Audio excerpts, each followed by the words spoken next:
आज हम पढ़ेंगे राजस्थान अध्ययन का चौथा पाठ, राजस्थान में प्राचीन सभ्यता स्थल। मानव जब समूह के बारे में सोचना छोड़कर दूसरों के बारे में सोचना शुरू करता है, तब वह समूह में रहकर कार्य प्रारंभ करता है। इसी सभ्यता की शुरुआत होती है।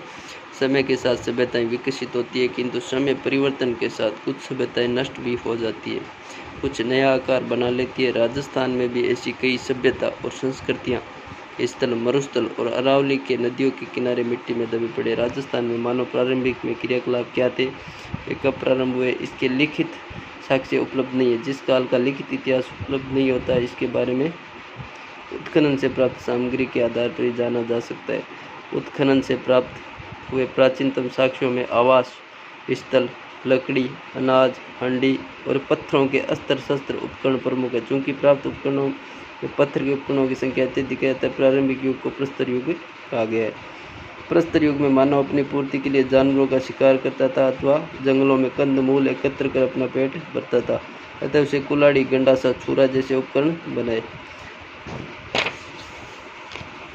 मानचित्र 4.1 को देखकर जानिए कि राजस्थान के प्रस्तर युग में ये उपकरण मुख्यतः बनास, गंभीरी, बेड़च, चंबल, नदियों की घाटियों और शैलाश्रयों में बहुतायत से मिले हैं। प्रस्तर युग के बाद ताम्र, कांस्य काल तथा उसके पश्चात लोह युग से अवशेष प्राप्त हुए। हम पूर्व में पढ़ चुके हैं। मानव शिकार से पशुपालन, कृषि और कार्य की ओर अग्रसर हुआ। पत्थर के स्थान पर उसने धातु के उपकरण बनाने प्रारंभ किए। धातु में भी सर्वप्रथम तांबे का प्रयोग किया। राजस्थान में ताम्र सभ्यता के अवशेष कालीबंगा, गणेश और आहड़ क्षेत्रों से मिले हैं।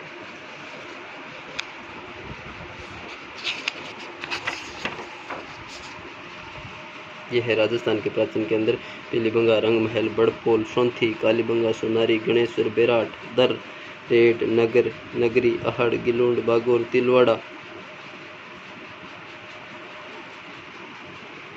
राजस्थान में दृश्यवती और सरस्वती नदी घाटी में पुराविद अमलानंद घोष ने करीब 2 दर्जन पुरास्थलों की खोज की। इनमें जूनागढ़, हनुमानगढ़ जिले में घग्गर नदी के किनारे स्थित कालीबंगा प्रमुख है। बाद में डॉक्टर बीबी लाल और बीबी थापर के निर्देशन में यहाँ खुदाई में यहाँ सिंधु सरस्वती सभ्यता काल का एक नया नगर मिला, जिसके मकानों में ईंटों का प्रयोग किया गया था। मकानों में 4-5 बड़े तथा कुछ छोटे कमरे होते थे। बस्ती के गंदे पानी को निकास के लिए लकड़ी व ईंटों की नालियाँ बनी हुई थी। यहाँ चबूतरे भी मिले, जिन पर अग्निकुंड, वेदिकाएं बने हुए सभ्यता व धार्मिक कार्य हेतु प्रयुक्त होते थे। दूसरे टीले के उत्खनन में एक दुर्ग के अवशेष मिले। कालीबंगा नगर की योजना सिंधु सरस्वती सभ्यता की नगरी योजना के समरूप दिखाई देती है। इस क्षेत्र में नगर की प्राचीर बाहर जोती हुई कृषि भूमि के साक्ष्य भी मिले। खुदाई में गाय के मुख वाले प्याले, तांबे, बेल, कांस्य, दर्पण आदि, दांत, कंगा, मिट्टी के बर्तन, कांच की मणियाँ, खिलौने आदि भी प्राप्त हुए। कालांतर में नदियों का पानी सूखने, मरुस्थल बढ़ने से ये बस्ती उजड़ गई। उसके बाद अगाटपुर या आहड़, उदयपुर के पूर्व में आहड़ बेड़च नदी के किनारे 2 टीले दिखाई देते, जिसे स्थानीय भाषा में धूलकोट कहते हैं। यह बस्ती पहले तांबावती के नाम से जानी जाती थी। ऐसा प्रतीत होता है कि तांबे के औजारों के निर्माण का केंद्र होने से यहाँ इसका नाम यह पड़ा। 10वीं व 11वीं शताब्दी में इसे अगाटपुर के नाम से जाना जाता था। यहाँ से प्राप्त मकानों की दीवारों पत्थरों एवं मिट्टी से बनी हुई है, जिनकी छत बांस और केलू से बनी होती है। बड़े कमरों के बीच में बांस की पर्दी पर मिट्टी चढ़ाकर उसे छोटे छोटे कमरों में विभाजित किया जाता है। मकान में 4 से 6 चूल्हे,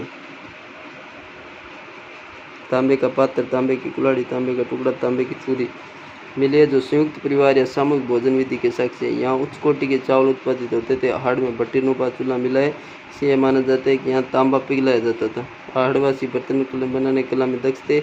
यहाँ मिले लाल पूरे मृद भांड, हाथ की सफाई तथा अलंकरण की दृष्टि से उत्कृष्ट थे। धूलकोट में 1952 में हुए उत्खनन में तस्त्री या दीपक